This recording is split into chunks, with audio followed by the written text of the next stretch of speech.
Practicing medicine without insurance is possible. Imagine a private practice where you get to see your best patients every day, providing medical services you truly enjoy, all without the hassle of insurance. My name is Dr. T. Nguyen, and I'm a recovering specialist who was completely burned out from insurance-based medicine. I pivoted into direct care, where patients pay me directly for my medical services and have never looked back. If you're a private practice owner or planning to become one who's looking to be free of the grind of insurance and you're craving simplicity, efficiency, and connection with patients, you are in the right place. This podcast will help you map out your exit plan and uncover the mindset needed to thrive in today's economy. Welcome to the Direct Care Podcast for Specialists. New episode today. I'm going to share your recordings that you sent to me through the SpeakPipe link and answer them. So let's listen to the first question together. Hey, Dr. Nguyen. Just wanted to ask you a quick question. Obviously, I hear a lot of doctors say that they're afraid of transitioning to a cash pay modality because they're afraid that their patients won't pay. What is your opinion on this, and how do you typically navigate this question with a lot of other providers that are looking to transition to a self-pay model? I feel like I just had a few episodes on this about being afraid that the patients won't pay. And my answer to that is they will. They will, and they will find a way to pay for the things that they value. I've shared in the past that a patient of mine doesn't come from a lot of money, but I recommended a non-steroidal injection for her pain. And I told her the price point, and she said, "That's a lot of money. I will find it. I will ask for more babysitting hours. The kids that I babysit for free, I'm going to ask my children to get this money together so that I can get this service." And that goes to show you that when people really value something, they will find ways to pay for it, whether it be more babysitting hours, credit card payments, or maybe other types of ways to get it paid. Care credit could be an option if you wanted to bring that into your practice where they can finance their medical care or surgical care. So yes, people don't want to pay, period. You'll hear it at the front desk. They complain about a copay. They don't even think you're worth $20 or $35 for the specialist, whatever it is. People will complain at any price point, whether it's $20 or $2,000. But what I found to be true is patients complain less the higher your price point is. There's a book about the psychology of money. Of course, it doesn't make sense, but it does work out to your favor. The higher your price point, the more desirable you become. And as specialists, I think we forget how much studying we had to do to get to the place we are today. We take it for granted. We think the things that we do are easy, and therefore easy needs to equate to affordable or cheaper, right? We know that's not true. If it took us 10 years to get here, to be able to have a license to prescribe, to diagnose, to provide treatments and all the things, nice things cost money, period. And doctors who do one-on-one care, that is a nice thing to have. That is, in some sense, a luxury. Now, if people didn't want to go to a private practice, then they can go to the emergency room, the urgent care center, the academic institution, right? Places where they can take insurance and get that care. Now, do I recommend that as a first line? Of course not. But nice things cost money. Say it with me. Nice things cost money. I provide nice things. What are my nice things? I have a clean office. It's not cluttered. I provide patients with a lot of time and attention. I listen to them intently. I don't double book. I don't overbook their appointment. I respect their time. And if they pay for my time, they will get it. These are nice things. This is very hard to do with insurance. I know none of us intend on shortcutting our patients, but the reality is if we're not getting paid or compensated well for our time and our expertise, well, then we continually work in a volume-driven practice where we have to see lots of people to make money. And most people understand that if you go to a private practice, it just feels different compared to a bigger institution. And so we might as well meet the standard, meet the expectation of a private practice where it's a nicer place to be. It's a quieter place to be because we don't have to overbook. We don't have a room full of people just waiting in line, waiting past their appointment times, right? That's a luxury to be able to be seen on time. So if you believe that you have nice things to offer, then you should also believe that nice things cost money. And you should also believe that if patients want the nice thing, they will find a way to pay for it. It's really not your responsibility to balance their checkbook, to know how they spend and what they prioritize. They might even drive nicer cars than us. They might be wearing watches and purses more expensive than ours, and that's fine. That's their prerogative. All we're here to do is to provide the expert level of service without rushing them out the door. We are going to take our time to educate the patient, to let them know that we are here listening intently to them. And there's a cost for all of that to get the treatment from us.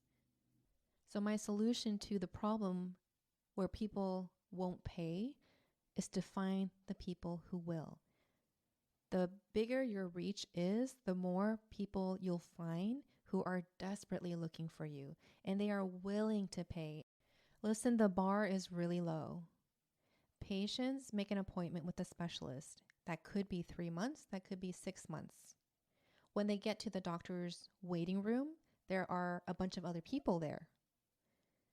When they get to see the doctor spends all day staring at the computer, dismisses the patients in their stories, hands them off with a prescription that may or may not work, tells them to make another appointment in the next 6 months.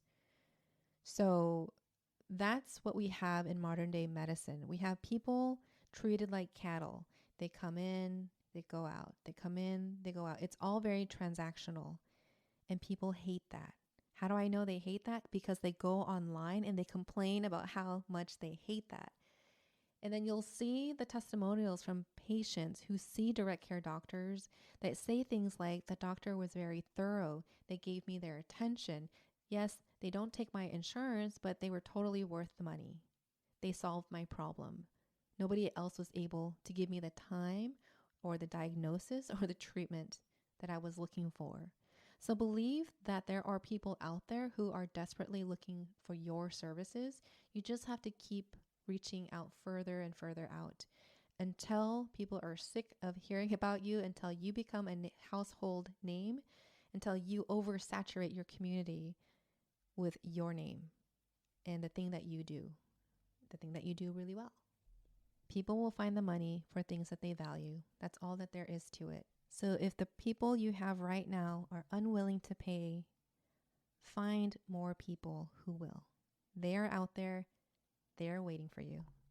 And if that information is not practical enough for you, then I highly recommend you shadowing one of your local doctors who don't take insurance and start asking them questions as to how it works for them in that community. Next question up. What are the most important products or instrumentation that I need to purchase for my brand new direct care podiatry practice? All right, podiatry back in the house. Welcome, welcome, and congratulations. Listen, you don't need a lot. You really don't, because the first few months of you opening are mostly consultations, at least in podiatry. And this is relevant for all specialties. As you're building your name, people are going to have questions. And so your initial consultation will kind of teach you or guide you as to what people are even calling you for. So the initial consultation oftentimes is, okay, my feet hurt. What can you do? You can educate them. And I would say the first biggest equipment to invest in for a podiatry practice is going to be the autoclave, because we do a lot of office procedures that need sterilization. And an autoclave can cost around $5,000 or so. I believe that's what I paid for 7 years ago, and it's still going pretty strong. You can definitely get them used or get a cheaper model, totally up to you. You can look for dental autoclaves, which are a lot smaller if you don't need a bigger size one. So shop around, ask around, and you can save some money there. But it does last you a good long time. And I tend to buy things new because of the warranty. You just never know with equipments. And so far, cross my fingers, the only thing I had to do with my autoclave was to change out the rubber ring, which wore out eventually. And I only had to do that once. If you really wanted to save money, don't buy anything. Just buy your bare essentials. You have your computer, your cell phone. That should be enough. Regarding supplies, we're talking about gloves, things to clean your exam chairs down with. The exam chair, you can get that used as well. Or you can get an aesthetic chair, which is a lot cheaper than the podiatry chairs.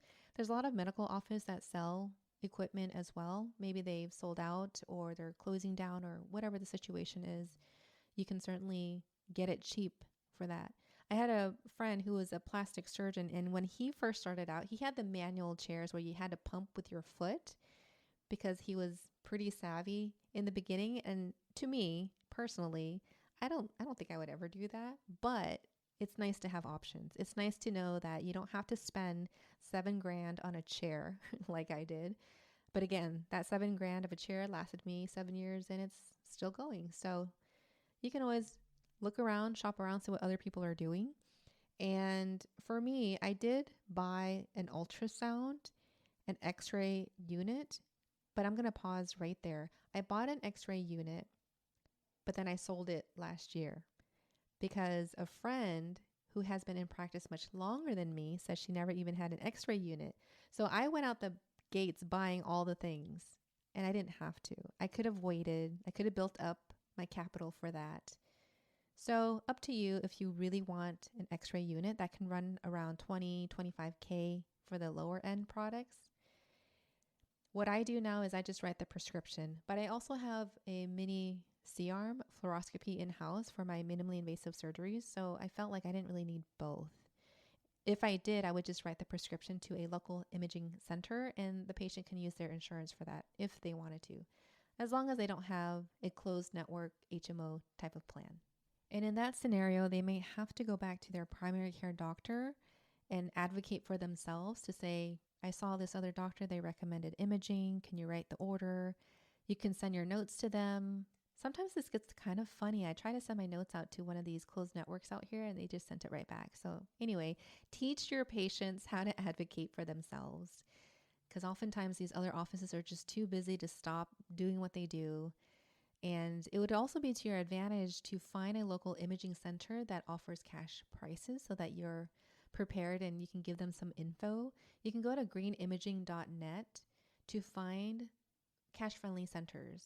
Oftentimes this company contracts with local imaging centers that can also provide some cash prices outside of the insurance rates. So you've got lots of options here. Other diagnostics like the ultrasound, I got the high end, of course, because why not? That was like $25K. But you can get the handheld one, which is, I personally don't like it because it's not clear enough for me. I don't read ultrasounds very well, so I needed the high resolution one. But you can start around there or just borrow somebody's or, again, write out for it. Ultrasounds are tricky because some facilities, they may have it, but they may not be really good at reading it. So at your discretion, you can just... Now, treatment modalities, laser therapy is always a nice cash flow option. It's a non-surgical treatment. You can sell those as packages if you like. And if you sell them as a package, you can finance the equipment. And the low end, you can get a $15,000 unit. And I think the higher end is around $60,000, depending on what your needs are, the specs, the size, all that stuff. And as you know, inflation changes. So if my price point changes, that's just how life goes. So, if inflation goes up, your prices need to go up too. And this needs to be part of a regular maintenance of your practice. I worked in a practice where their prices had not changed in the past 10 years. So they missed out on a lot of opportunities to financially grow. Don't let that be you though. Every time I hear a specialist say they're starting their direct care practice, it's like a direct care fairy earns their wings. So congratulations on where you're at. If you have more questions for me, I am just dying to hear from you. So use the SpeakPipe link down below to send me a voice memo, and I'll be here to answer all of your questions. Just know that if you're thinking of the question, many others are thinking it too. Thank you so much for submitting your questions. I hope that I was clear. Sometimes I get really excited answering a question that I forget to actually answer the question, or I leave out some of the details. But nonetheless, utilize the link below. Send me your questions. I'd love to hear from you. And thank you for ensuring that this podcast is not a forever monologue. I appreciate you so much. Take care for now. If you enjoyed this episode, please give it a review and share it with a friend so more doctors can learn about direct care. Let's keep the conversation going on LinkedIn so we can help more doctors escape insurance and thrive in private practice. Thanks for listening. I'll talk with you next time. Take care.